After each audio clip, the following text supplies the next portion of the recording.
அபிராமி அந்தாதி. பாடலும் பொருளும்.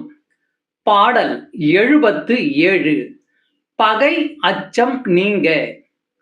பைரவி பஞ்சமி பாசாங்குசை பஞ்சபாணி வஞ்சவர் உயிரவி உண்ணும் உயர் சண்டி காளி ஒளிரும் கலா வைரவி மண்டலி மாலினி சூலி வராகி என்ற செய்ரவி நான்மறை சேர்த்திரு நாமங்கள் செப்புவரே.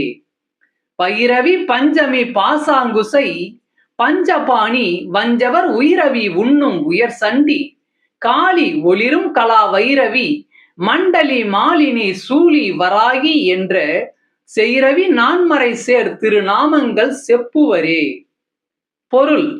பைரவி பஞ்சமி பாசாங்குசை பஞ்சபாணி வஞ்சவர்களின் உயிரை பலியாய் ஏற்கும் சண்டிகாதேவி காளி ஒளிரும் கலைகளாகிய வைரங்களை உடைய வட்டமான மேகலையை உடையவள் மாலினி சூலி வராகி என்றெல்லாம் குற்றம் தீர்ந்த 4 வேதங்களிலும் தேர்ந்த தேவியின் திருநாமங்களை அறிந்தோர் அவற்றை வரிசைப்படுத்தி கூறுவதுண்டு.